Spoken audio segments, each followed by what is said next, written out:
Was there ever a time when the galaxy wasn't drowning in nightmares? When the screaming void between stars was actually silent? Close your eyes and imagine it.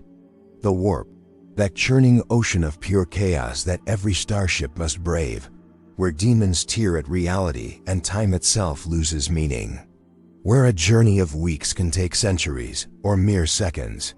Where madness waits in every shadow and the very thoughts of mortals birth monsters. It's the most horrifying aspect of the 41st millennium, the reason a million worlds live in perpetual dread. But here's what they don't tell you in the Imperial histories. Here's the secret that's been buried beneath 10,000 years of blood and lies. It wasn't always hell. Picture the galaxy as it was, millions of years before the God Emperor ever drew breath on ancient Terra, before humanity, before the Eldar reached their zenith, before the Khan fed on stars and the Old Ones shaped the very fabric of reality. The warp existed then, yes, but it was something else entirely, something almost peaceful. They called it the Sea of Souls, and that name actually meant something once. It was a mirror, you see. A perfect reflection of every emotion, every thought, every fleeting moment of consciousness in the material universe. But unlike the twisted carnival of horrors we know today, it was balanced, harmonious. When a million beings felt joy, that joy rippled through the warp like golden light through crystal water. When they felt sorrow, it passed through like a gentle rain, touching everything and then fading away. There was no accumulation, no festering. The warp was a living thing, constantly in motion, constantly renewing itself. The ancient races understood this in ways we can barely comprehend. The Old Ones, those mysterious architects of the galaxy, they didn't fear the warp, they embraced it. They walked through it like you might walk through a garden, and the currents there obeyed them like tamed rivers. They could see across its breadth and navigate its depths without corruption, without madness, without the screaming. They created the webway, not as a desperate escape from the warp's horrors, but as a tool, a shortcut, an elegant solution to the problem of distance in a galaxy that stretched beyond imagination. And the beings that lived in the warp then? They weren't demons, not yet. They were fragments of emotion, pure and uncomplicated. Brief flickers of consciousness that formed and dissolved like waves on shore.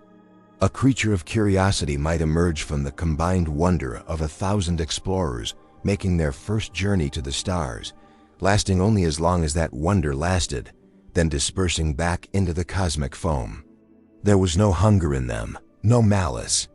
They simply were, and then they weren't, and the cycle continued in perfect, mindless rhythm. The Immaterium was a place of potential, not predation. The ancient texts that survive from those primordial days describe warp travel as almost pleasant. Ships would slip into that realm of thought and dream and glide between stars on currents of ambition and hope. Their navigators, if you could call them that, didn't go mad from what they saw. They marveled at it. They composed poetry about the colors that don't exist in real space, the sensations that have no name in any material language.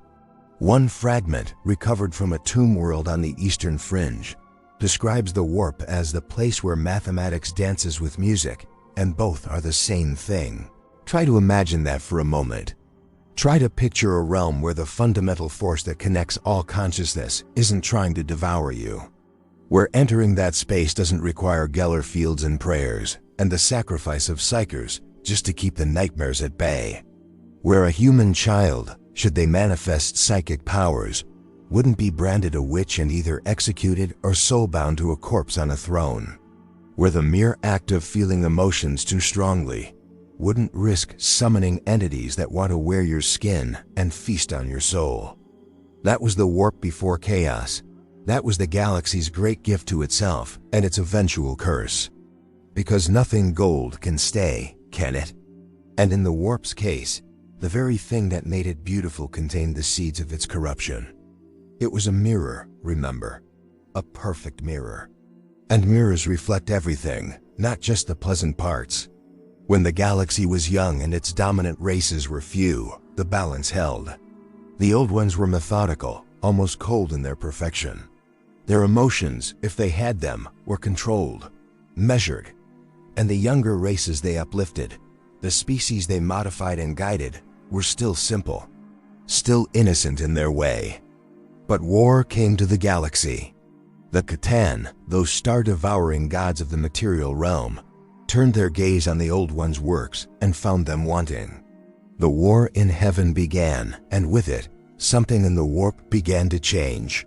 For the first time in galactic history, species across thousands of worlds experienced the same emotions simultaneously: terror, rage, desperation, the need to survive at any cost. And the warp, being a perfect mirror, reflected all of it, every scream, every act of violence, every moment of hatred and fear. And unlike before, these emotions didn't dissipate. They accumulated. The psychic scream of 1 trillion beings dying in nuclear fire doesn't just fade away. It echoes. It reverberates. It builds upon itself. The Old Ones, desperate to turn the tide of war, created new warrior races. The Eldar, the Krork, who would one day devolve into the Orcs, species bred for battle, their emotions amplified, their capacity for violence unprecedented. More screams for the mirror. More rage, more death. The entities in the warp began to change.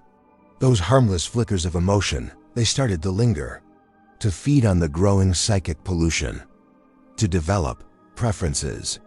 The first proto-demons weren't born from the chaos gods, you see. They came before the gods. They were the warning signs, the early symptoms of a disease that would eventually consume everything. A being of pure rage, sustained by the endless wars, finding that it didn't want to dissipate anymore, finding that it could sustain itself on the anger of others, and in sustaining itself, it grew stronger and hungrier. The war in heaven raged for millions of years. Entire star systems were deleted from existence. Weapons were deployed that made the Horus Heresy look like a minor skirmish. The Catan shattered worlds. The Old Ones unleashed plagues that devoured matter itself. And with every atrocity, every innovation in the art of killing, the warp curdled a little more. The mirror grew cloudy. The reflection became distorted, twisted, wrong. And then came the birth of the first true Chaos God, and with it, the moment when everything that had been was lost forever. But that story, that's where the real nightmare begins. Nobody knows which one came first. The records from that era are fragmented, contradictory, written in languages that predate human understanding by epochs. Some scholars believe it was Khorne, born from the endless oceans of blood spilled during the war in heaven. Others argue for Nurgle, emerging from the plagues and biological weapons that turned entire sectors into graveyards of rotting civilizations. There are even those who whisper that Tzeentch arrived first, manifesting from the desperate schemes and manipulations of races trying to survive the apocalypse by any means necessary. But the truth is, it doesn't matter which nightmare opened its eyes first in the warp's depths. What matters is that once one of them achieved true consciousness, true permanence, the others followed like a chain reaction of cosmic horror. Imagine a drop of ink falling into clear water. At first, it's contained, distinct. You can see where the ink ends and the water begins, but give it time, and that boundary dissolves. The ink spreads, tendrils reaching out in fractal patterns, and soon you can't tell what was ever pure. That's what happened to the warp. The birth of the first Chaos God was that drop of ink, and the sea of souls would never be clear again. The Old Ones saw it happening. They watched their perfect mirror crack and warp, watched as the calm ocean they'd navigated for millions of years was transformed into a maelstrom of sentient malice. And they tried to stop it. Oh, how they tried. They wove reality itself into barriers, created weapons that could wound concepts, attempted to drain the emotional energy that fed these newborn gods. But you can't unbirth a god. You can't make the galaxy forget the atrocities it had witnessed. Every living being that had experienced the war in heaven carried that trauma, and every thought of that trauma fed the very entities the Old Ones were trying to starve. The Catan, meanwhile, grew afraid. These star gods who had devoured suns and shattered planets, these entities of pure material power, they looked into the warp and saw something that terrified them. They existed purely in the physical realm, you see. They were matter and energy, bound by the laws of physics even as they twisted those laws to breaking point. But the chaos gods? They were immune to physical destruction. You couldn't kill a thought. You couldn't shatter an emotion. The Catan realized, perhaps for the first time in their ancient existence, that they weren't the apex predators of the universe. There was something worse than them, and it was growing stronger with every passing century. The war in heaven didn't end with a treaty or a final battle. It ended with exhaustion, with the old ones disappearing into myth, either destroyed or fled to dimensions beyond understanding, with the Khans shattered by their own former slaves, the Necrons, fragmented into shards of their former glory, with the galaxy left in ruins, populated by traumatized races and haunted by the psychic echoes of countless atrocities. And the warp? The warp was left fundamentally changed, poisoned, transformed from a sea of souls into an ocean of screaming madness. But even then, even after the birth of the first chaos gods, there was a period of relative calm. An eye in the hurricane. The war in heaven had ended, and for millions of years the galaxy licked its wounds. The great civilizations were gone, and the younger races that remained were primitive, scattered, their psychic presence in the warp barely a whisper. The chaos gods slumbered, dormant without the emotional feast that had birthed them. The warp became still again, not peaceful, never peaceful again, but quiet, waiting. The Eldar rose during this time. They inherited the ruins of the Old One's legacy, and with it, a galaxy that seemed to offer them everything. They spread across the stars, building an empire of such grace and power that it made every human achievement look like a child's sandcastle. And they could use the warp, not like the Old Ones had, but enough. Enough to create the webway fully, to expand those ancient tunnels into a network that spanned the galaxy. Enough to birth their children through psychic rituals. Enough to shape their society around the manipulation of reality itself. For millions of years they thrived. Their civilization reached heights of art and science that we can barely imagine. They conquered death itself, storing souls and gems to be reborn. They built worlds of living crystal and ships that moved on wings of solidified thought. They were masters of the galaxy, and they believed they always would be. But they grew complacent, arrogant. They forgot the lessons their creators had learned too late. They forgot that the warp is a mirror, and mirrors show you exactly what you are. The fall didn't happen overnight. It was a slow decay, spanning thousands of years. The Eldar, having achieved everything material, turned inward. They began to explore sensation for its own sake. Pleasure, pain, experience pushed to extremes that would shatter mortal minds. They created the Drukari, dark kin who made an art of suffering. Their psychic presence in the warp grew stronger, more chaotic, more excessive. And in that poisoned realm, something new began to stir. Something that had never existed before.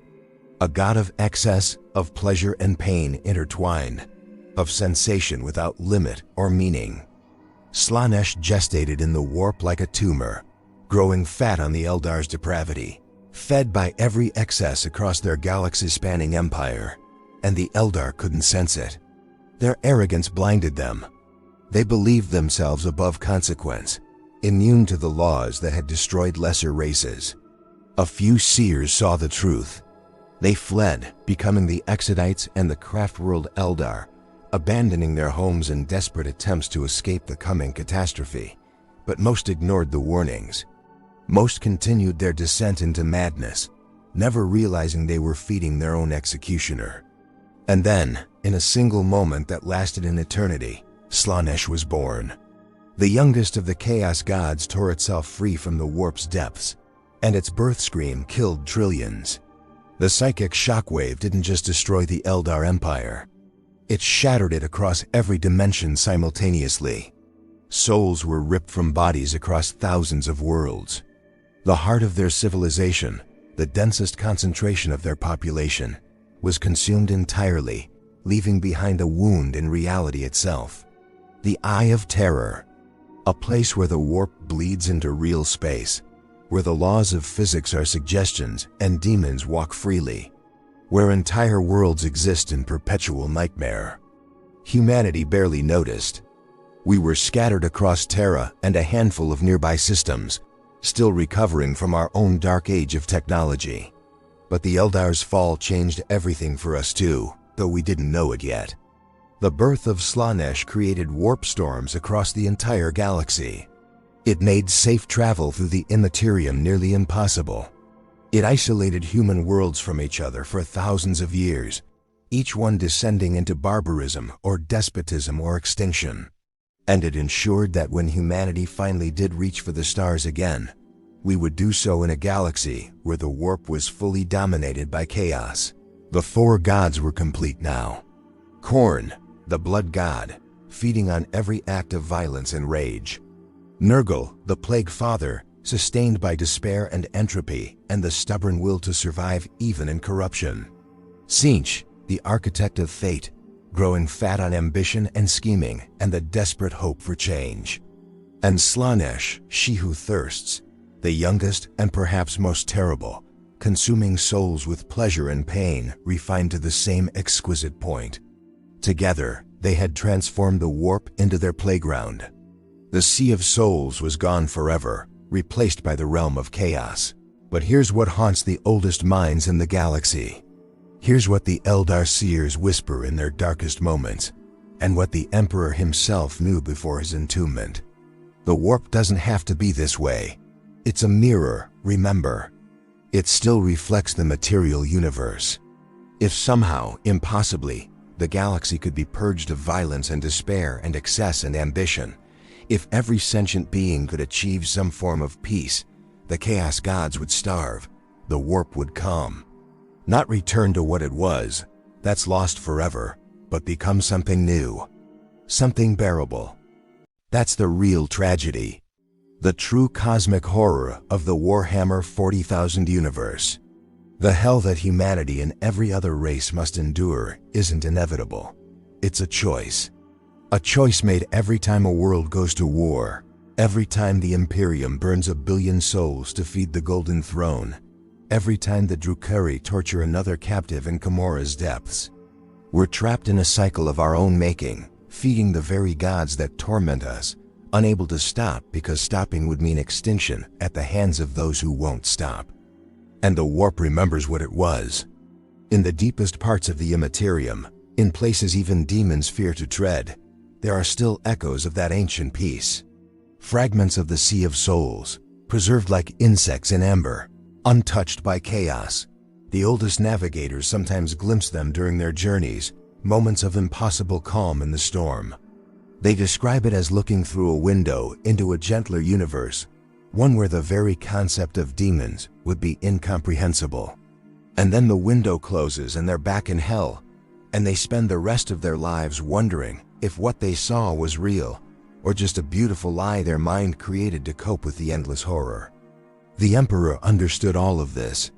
That's why he created the Imperial Truth, tried to starve the Chaos Gods by denying their existence. That's why he built the Webway Project, attempting to give humanity a way to travel without touching the warp at all. He saw what the galaxy had lost, and he tried, in his terrible way, to reclaim some fraction of it. But even he, in all his power and wisdom, couldn't break the cycle. His very attempt to save humanity became the catalyst for its greatest disaster, and now he sits on his throne, trapped between life and death, watching as everything he built crumbles, and the warp grows ever more turbulent with the Imperium's endless wars. This is the truth they don't teach in the Schola Progenium.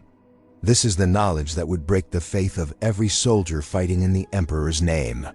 The galaxy's hell is not a punishment from uncaring gods. It's a reflection of what we've become.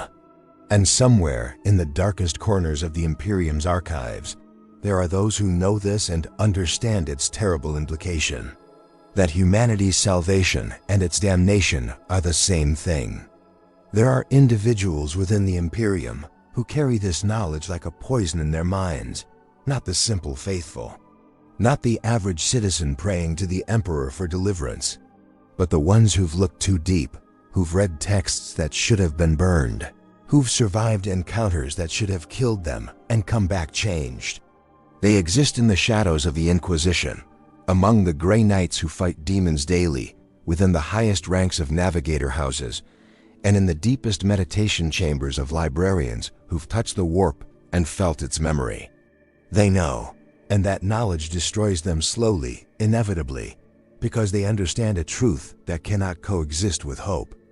One such individual stands now in a chamber aboard a black ship, deep in the unreality of warp transit. Inquisitor Covenant, a name he chose himself after his original identity was burned from all records. He's old, though the juvenate treatments hide most of it. What they can't hide are his eyes, which have seen things that aged his soul beyond any physical measurement. In his hands, he holds a data slate containing fragments of pre-imperial texts, recovered from a tomb that predates humanity's first ventures into space. The tomb belonged to the Eldar, and its warnings are written in a language that takes psychic ability just to perceive. The chamber shakes. Outside, beyond the Geller field's protection, the warp presses against reality like a predator testing a cage. Covenant can feel it even through the ship's blessed barriers, the hatred, the hunger, the endless, screaming chaos that waits for any gap, any moment of weakness. He's made this journey 247 times, and it never becomes easier. If anything, it grows worse. The warp seems more turbulent now than it did a century ago, more aggressive, as if the chaos gods themselves sense something approaching, something that demands their full attention. He reads the Eldar warnings again, though he's memorized every word. They speak of a cycle. The galaxy breathes, they claim. It inhales order and exhales chaos. The warp was peaceful once. Then it was corrupted, and perhaps, impossibly, it could be healed. But the cost would be everything. Every war would need to end. Every grudge would need to be forgiven. Every fear would need to be mastered. And it would need to happen simultaneously across the entire galaxy. Every species, every faction, every individual soul choosing peace in the same eternal moment. The mathematics of it are absurd. The probability approaches zero so closely that zero and the actual number are functionally identical. And yet, the Eldar wrote these warnings after their fall, after they birthed Slaanesh and destroyed their own empire. Why would a dying race spend their final gasps carving messages about theoretical salvation? Unless they knew something. Unless they'd seen something in their precognitive visions that suggested it was possible, however infinitesimal the chance. The data slate flickers. New information has been added remotely, transmitted through channels that shouldn't be able to penetrate a black ship security. Covenant's hand moves to his bolt pistol instinctively, then relaxes. Only one organization in the galaxy could accomplish such an intrusion. He reads the new text, and his blood runs cold, despite decades of conditioning against fear. It's a report from an Ordo Chronos cell, an organization so secret that most of the Inquisition believes it's a myth. They study time itself, investigating anomalies where cause and effect become untethered. The report details an event in the Ghoul Stars, a region so remote and cursed that even chaos warships avoid it. A world there, dead for 20 million years, has begun broadcasting a signal, not through Vox channels, not through any technology the Immaterium recognizes. It's broadcasting through the warp itself, and the message is a date. A specific moment in time, approximately 3,000 years in the future from the current moment. The report includes psychic transcriptions from astropaths who intercepted the signal before dying. Their final words, recorded by servitors in the moment before their brains liquefied from psychic overload, all say the same thing in different languages. The mirror will show true reflection. The old waters will remember their depth. What was will be, but changed. The hungry gods will sleep, or all will burn. Covenant sits in silence, processing this. Prophecy in the 41st millennium is commonplace, usually worthless, often the whispers of demons disguised as revelation. But this is different. The signal's origin point in the ghoul stars places it in a region that existed before the war in heaven, before the warp was corrupted. If any place in the galaxy retained memory of what the Immaterium once was, it would be there, in that tomb of ancient civilizations. The chamber shakes again, more violently this time. Covenant feels the temperature drop, sees frost forming on the metal walls despite the ship's climate controls. The Geller field is holding, but something outside is testing it with unusual persistence. He closes his eyes and extends his own minor psychic abilities, carefully, like someone opening a door just a crack to peer outside during a hurricane. What he senses makes his breath catch. There are presences in the warp around the ship, not demons. Something older. Fragments of consciousness that predate the chaos gods, swimming through the madness like deep-sea creatures navigating volcanic vents. They're being drawn toward the black ship, attracted by something, and Covenant realizes with creeping horror that it's him. It's the knowledge he carries, the Eldar texts, the Ordo Chronos report. These ancient fragments sense information about the warp's original state, and they're drawn to it like moths to flame. He cuts off his psychic sense immediately and activates the chamber's additional shielding. Servitors built into the walls begin chanting prayers in binary. Null psychers stationed throughout the ship unconsciously strengthen their reality-affirming presence. The temperature stabilizes, the shaking subsides, but Covenant knows the danger hasn't passed. It's simply waiting, watching. These old entities, whatever they are, remember when the warp was different. They've survived by hiding in the deepest parts of the Immaterium, places too remote even for the Chaos God's attention. And now they sense that someone in the material universe knows about them, about what was lost. Across the galaxy, in the crystal-domed observatory of Craftworld Ulfu, Farseer Eldrad Ulthran experiences a vision so powerful it drives him to his knees. He's the oldest living Eldar Psyker, has witnessed the slow death of his species across millennia, has manipulated events across centuries to stave off extinction for just a little longer. But this vision is something new, something he's never seen in all his long years of peering into possible futures.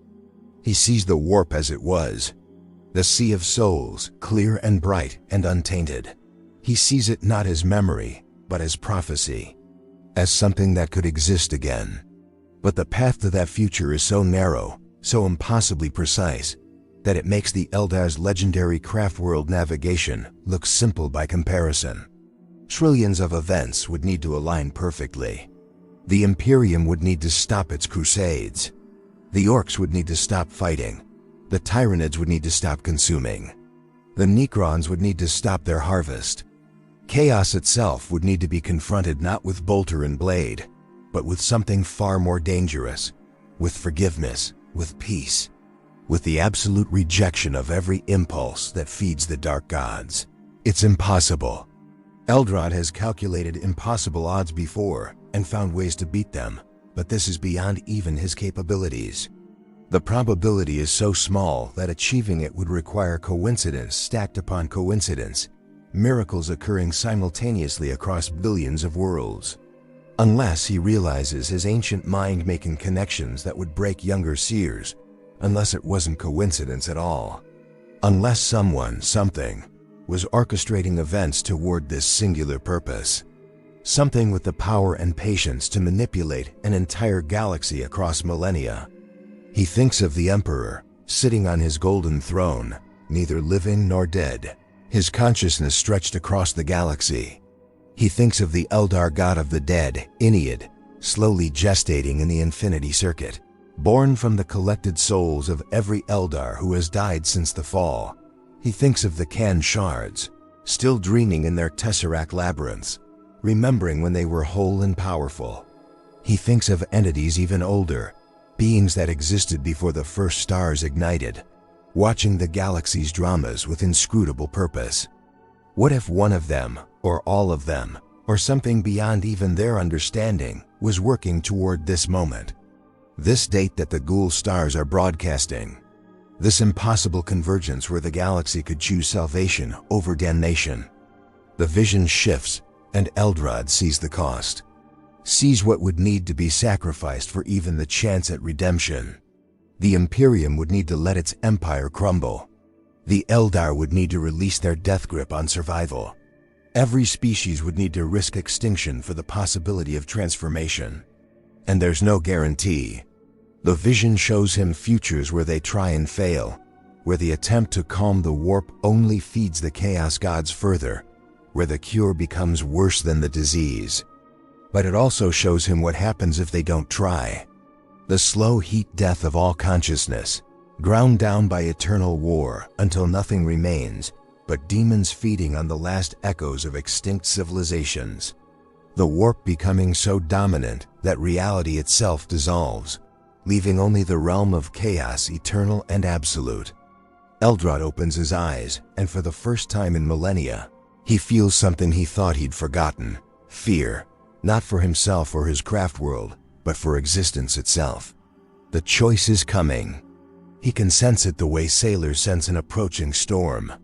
The galaxy is accelerating toward a moment of crisis, and when it arrives, every soul will need to decide. Fight and feed the gods, or surrender and starve them. On distant Fenris, a young space Vulf awakens from a dream screaming. He saw the warp as it once was, felt its peace and potential, and then watched it die.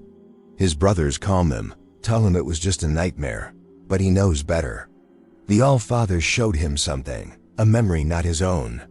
A warning. In the webway, a desperate band of harlequins find a sealed portal they've passed 10,000 times before. It's open now, revealing a path that leads to a part of the ancient network even they didn't know existed. Their shadow seer stares into that darkness and hears laughter that predates the fall. Old laughter. Curious laughter, inviting. In the depths of Mars, Amagos discovers an STC fragment that should be impossible. It contains schematics for technology that manipulates the warp not through psychic ability, but through mathematics. Through pure logic, it describes a machine that could theoretically create pockets of calm in the Immaterium. Small at first, but expandable. The Magos runs the calculations 17 times, and 17 times they come back positive. It could work. The question is whether they dare try. The galaxy holds its breath, though it doesn't know why. In the warp, the chaos gods stir in their domains, sensing something they haven't felt in millions of years. Opposition. Not the usual mortal resistance, the struggles that only make the game more interesting, but something fundamental. Something that threatens their very existence. The mirror is remembering how to reflect truth instead of nightmare. And if it remembers fully, if it shows the galaxy what it truly is beneath all the corruption and violence and fear, then the gods themselves might face something they thought impossible. Their own ending. Not through destruction, but through starvation. Through a galaxy that simply stops feeding them. The date broadcasts from the ghoul stars, counting down to a moment when everything will change or everything will end. And no one knows which it will be.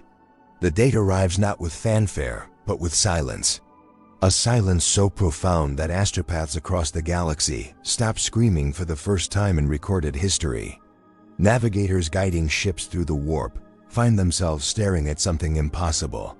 The currents have stopped moving. The endless churning chaos has gone still, like an ocean holding its breath before a tsunami. This pause lasts exactly 17 seconds, and in those 17 seconds, every psychically sensitive being in the galaxy sees the same vision. They see the warp as it was. Not through description or ancient text, but directly, they experience it. The sea of souls in its primordial state, vast and luminous, and utterly without malice. Some weep, some laugh. Some simply stand in stunned silence, unable to process what their minds are showing them. And then the vision expands, splits, branches into two possible futures, playing out simultaneously in their consciousness. In one future, the galaxy continues as it has. The Imperium grinds forward in its endless crusades, Chaos spreads. The Tyranids consume. The Necrons harvest. War feeds war until the warp becomes so saturated with violence that it begins to bleed permanently into real space. The Eye of Terror expands. New rifts open. Eventually, there is no distinction between the material universe and the Immaterium. Everything becomes demon. Everything becomes nightmare. And in that eternal hell, consciousness itself becomes just another form of torture, unable to die, unable to escape, forced to experience horror forever. In the other future, the impossible happens, not through divine intervention or ancient technology, but through choice. Individual choice repeated across trillions of souls. The Imperium stands down its crusade fleets. The Arcs, inexplicably, lose interest in fighting. The Tyranids halt at the galaxy's edge as if waiting for something. The Necrons retreat to their tomb worlds.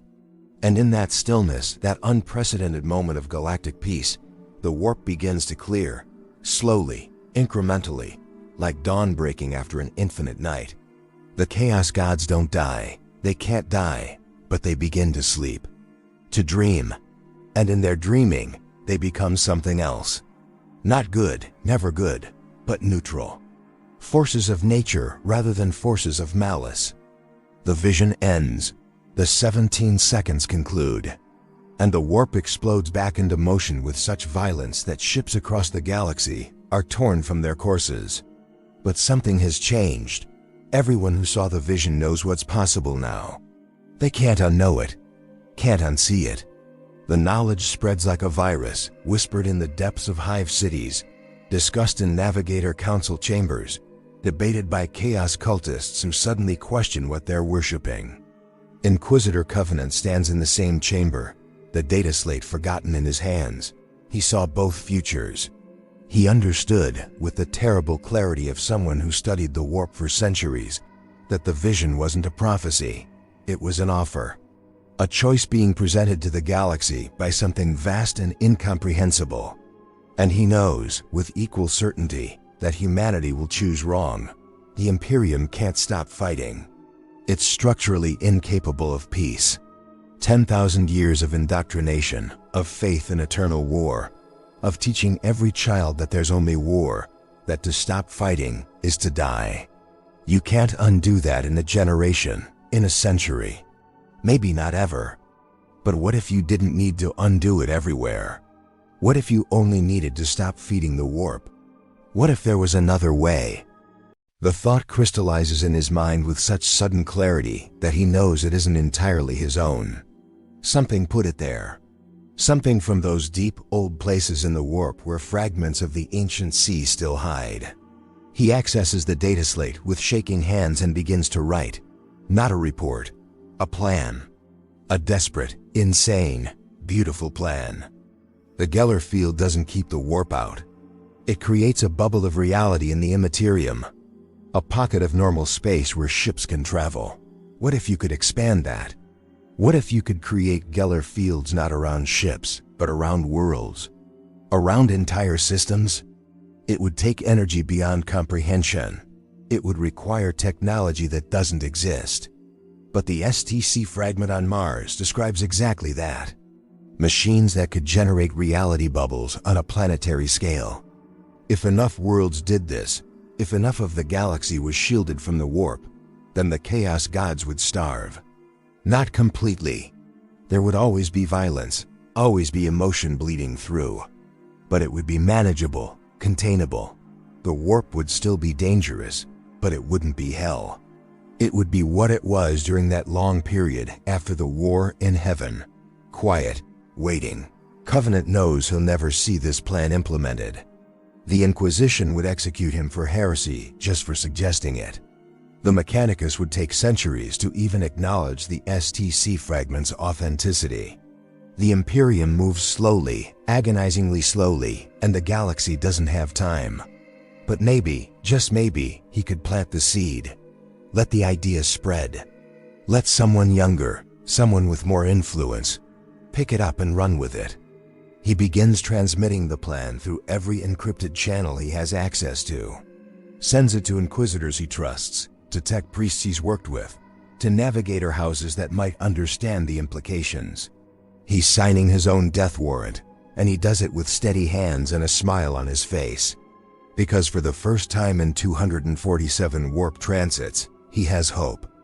On Ulthwi, Eldred Ulthrin makes a decision that goes against every instinct, every teaching of his people. He opens communications with the Imperium. Not through intermediaries or cryptic messages, but directly. He offers knowledge. Eldar understanding of the warp, accumulated over millions of years. He offers the locations of webway gates that could be repurposed, used to create a network of shielded space. He offers peace, knowing that the Imperium will likely respond with violence, but offering it anyway because the alternative is extinction for both species. The response comes faster than he expected. Not from the High Lords of Terra, but from someone closer. Someone who's received Covenant's transmission and understands what Eldrad is proposing. A fabricator general on Mars, one of the few who've seen the STC fragment and run the calculations. The message is brief, encoded in mathematics that transcend language. It says simply, "We understand, we're ready, what do you need?" Eldrad looks at that message for a long time. In all his centuries of manipulating the Imperium, he's never received straightforward cooperation. It's always been schemes within schemes, misdirection, and careful guidance. This is different. This is trust, offered freely despite millennia of mutual hatred. It terrifies him more than any demon ever has, because it means the vision was real, the choice is real, and the galaxy might actually be capable of making the right one.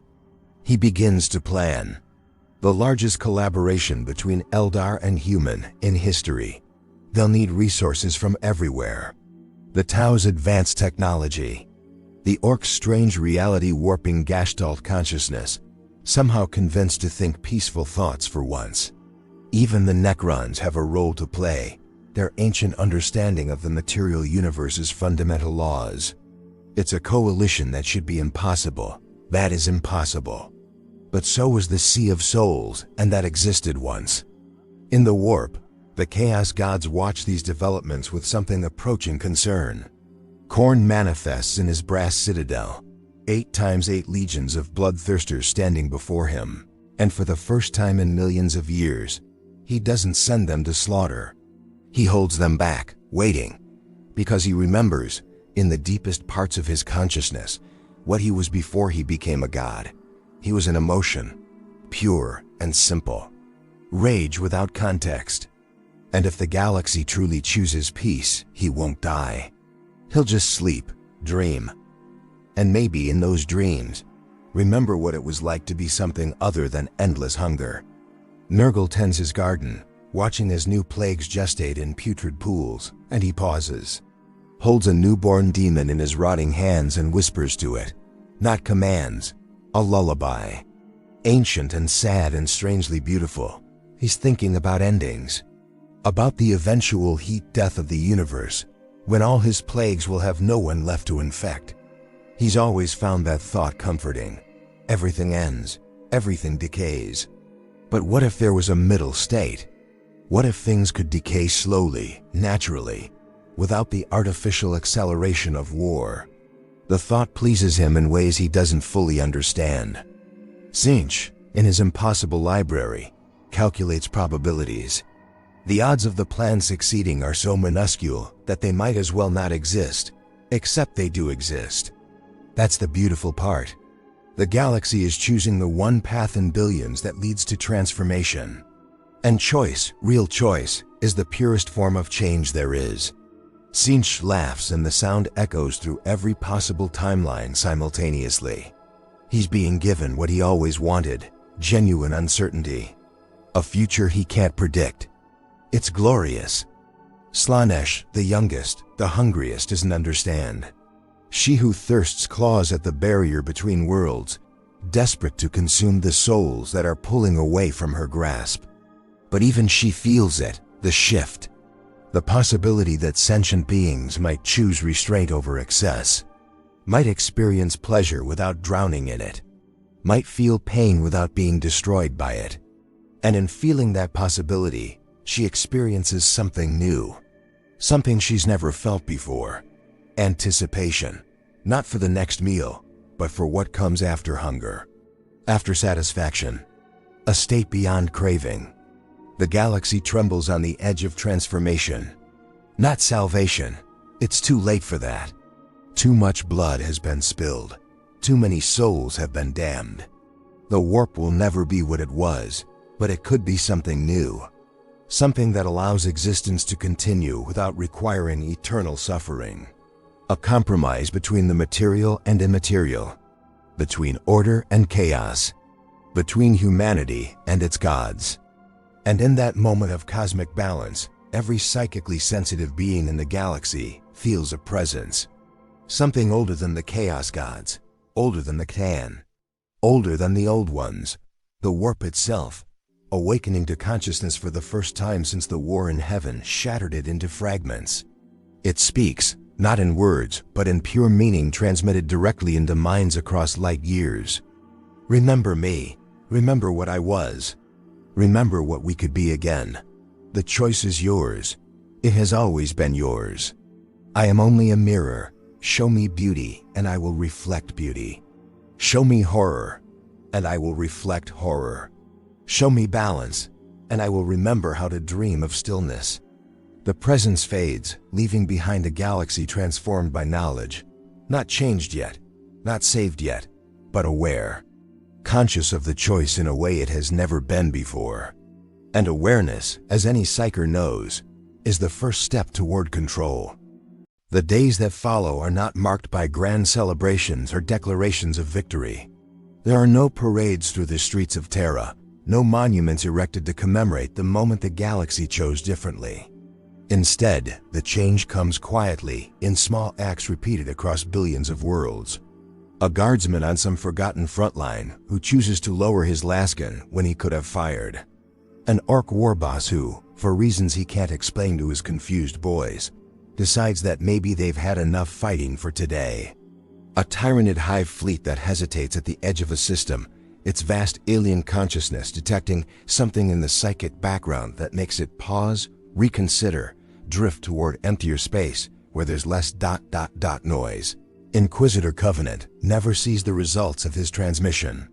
3 days after sending his plan across the Imperium's networks, his black ship encounters a warp storm that shouldn't exist according to any predictive models. The Geller field holds for 47 minutes, long enough for him to destroy his data slate and compose a final prayer. Not to the Emperor, but to the warp itself. He thanks it for the vision, thanks it for showing him that change was possible. And then the field collapses and demons pour into the ship like water through a broken dam. His last thought, as his body is torn apart and his soul consumed, is that it was worth it. Every moment of suffering across his long life was worth those 17 seconds of seeing what the galaxy could become. But his death isn't meaningless. The plan survives. Copies of his transmission reach the right people, and those people begin to act. The Fabricator General on Mars initiates the S-C fragments analysis, assigning 10,000 tech priests to verify its authenticity and begin preliminary designs. Eldrad Ulthwu coordinates with other Farseers across the craftworlds, sharing his vision, convincing them that cooperation with the younger races isn't betrayal but survival. Navigator houses begin quietly experimenting with new techniques, trying to find ways to calm the warp around their ships rather than simply shield against it. The changes are incremental, microscopic against the vast scale of galactic civilization. A single world implementing rudimentary reality field generators. A sector fleet that reduces its combat operations by 3%. An orc clan that discovers they enjoy building things more than smashing them, creating vast scrap metal sculptures that serve no purpose except to exist. Each change alone means nothing. But together, accumulated across years and decades, they begin to have an effect. Astropaths report that the psychic screaming in the warp has decreased in volume, not by much. Not enough that anyone outside their specialized field would notice. But they notice. They've spent their lives drowning in that telepathic shriek, and now it's slightly quieter. Like someone turned down the volume by a single increment on an infinite dial. Navigation becomes fractionally easier. Warp travel becomes fractionally safer. The number of ships lost to the Immaterium's tides decreases from 1 in 30 to 1 in 32. A trivial improvement that translates to thousands of lives saved per year across the Imperium's vast territories. The Chaos Gods notice too. In their domains, they find that the influx of emotional energy has plateaued, not decreased significantly. The galaxy is still violent, still desperate, still excessive and scheming, but it's not growing worse. The exponential acceleration toward total damnation has leveled off into a steady state.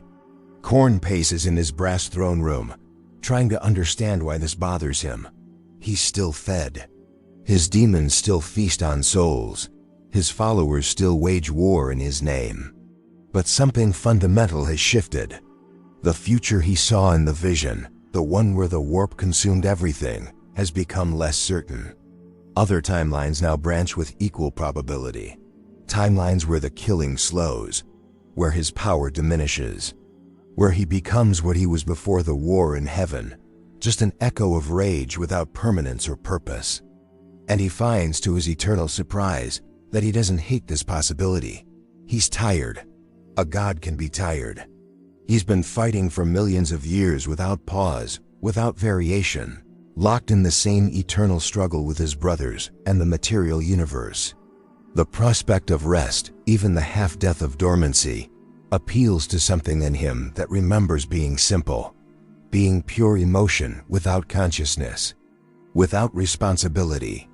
Nurgle discovers a similar feeling in his garden. A plague he's been cultivating for 10,000 years suddenly fails to spread beyond a single continent because the population learned basic hygiene practices. They didn't develop miraculous technology or receive divine intervention. They simply washed their hands more frequently and disposed of waste properly. Such a mundane solution, such a boring end to a masterwork of disease. And yet Nurgle finds himself chuckling, his vast belly shaking with genuine amusement. There's something beautiful in that simplicity, something that reminds him why he loves life in all its forms, even when that life resists decay. Tzeentch watches the probability streams diverge and converge in new patterns. The galaxy's future, which had been narrowing toward a handful of apocalyptic outcomes, has suddenly exploded into millions of potential timelines. Some still lead to damnation, many do, but others show genuine alternatives. Futures where civilization adapts, evolves, transcends the cycle of violence that's dominated existence since the war in heaven. He should be pleased. Change is his nature. But these changes are happening without his manipulation. The mortals are choosing their own paths, creating their own schemes, surprising even the architect of fate. It's humbling in a way he never expected to experience. Slaanesh alone rages against the shift. She who thirsts cannot understand moderation, cannot comprehend a universe where souls don't throw themselves into excess with wild abandon. She claws at the barrier between warp and reality, trying to accelerate the galaxy's descent into sensation for its own sake. But even she finds her efforts strangely muted. The Eldar survivors have learned restraint from their fall. The Imperium's citizens are too ground down by survival to indulge in the luxuries that feed her. And slowly, infinitesimally slowly, she begins to feel something other than hunger. Begins to wonder what satisfaction might actually feel like. Whether there's something beyond the eternal craving that defines her existence. Centuries pass. The Imperium continues its wars because an empire built on warfare cannot stop without collapsing. But the intensity diminishes. Commanders choose sieges over orbital bombardment when possible. The ecclesiarchy begins, hesitantly, to preach that the Emperor desires mercy alongside strength. The Adeptus Mechanicus shares more technology with the wider Imperium, driven by calculations showing that cooperation improves survival odds by fractions of a percent. These fractions accumulate. The Eldar craft worlds implement long-term plans for the first time in millennia, actually believing they might survive to see those plans completed. The Tau expand their empire, but encounter less resistance, finding more species willing to join peacefully when the alternative isn't immediate genocide. Even the Necrons begin to wake with different priorities, some dynasties choosing archaeological preservation over harvest, wanting to study what the younger races have built rather than simply destroying it. And the warp, that cosmic mirror, reflects all of it. The storms begin to subside, not everywhere, but in pockets. Regions of space where reality asserts itself more strongly, where ships can travel without terror, where psychers can touch the Immaterium without being instantly corrupted. The Eye of Terror remains, will always remain, but it stops expanding, stabilizes, becomes a scar rather than an open wound. Somewhere in the depths of the warp, in those ancient places where fragments of the Sea of Souls still hide, something stirs. Entities that have remained dormant since before the Chaos Gods were born begin to wake. They're not benevolent, not saviors or angels, just old consciousnesses that remember when the Immaterium was balanced and are curious to see if it might achieve balance again. They begin to move through the warp, teaching by example, showing psychers how to calm their minds, how to touch the Immaterium without feeding the gods. They're patient. They have nothing but time. On a world whose name would mean nothing to you, in a settlement of 3,000 people who've never heard of Terra or the Imperium, or the eternal war that spans the galaxy, a child manifests psychic powers. In any other era, this would end in tragedy. The child would be possessed, or they'd destroy their settlement in an uncontrolled manifestation, or they'd be executed by fearful elders. But this time, one of those old entities guides the child's first contact with the warp, shows them how to listen without being overwhelmed, how to touch without being burned. The child learns, survives, grows into an adult who can use their powers without corruption. And they teach others. It's happening across the galaxy, not everywhere. Not even in most places, but enough. Enough that the possibility of change becomes certainty of change given sufficient time. The galaxy has chosen, not consciously, not unanimously, but collectively through countless small decisions, to try something different. To step back from the precipice. To see if existence can be sustained without requiring eternal suffering as its foundation. The question posed at the beginning, the one about whether the galaxy was always drowning in nightmares, has been answered. No, it wasn't always this way. And more importantly, it doesn't have to remain this way. The warp was peaceful once. It became corrupted through violence and fear and excess. And now, slowly, painfully slowly, it's learning that it can reflect something other than horror. Not peace, perhaps it will never be true peace again, but something bearable. Something that allows consciousness to exist without being constantly tortured by its own reflection. Inquisitor Covenant died believing his sacrifice mattered. He was right. Eldrad Ulthran risked his people's secrets on the hope that cooperation was possible. He was right. Every individual across the galaxy who chose mercy over violence, restraint over excess, cooperation over conflict, they were all right.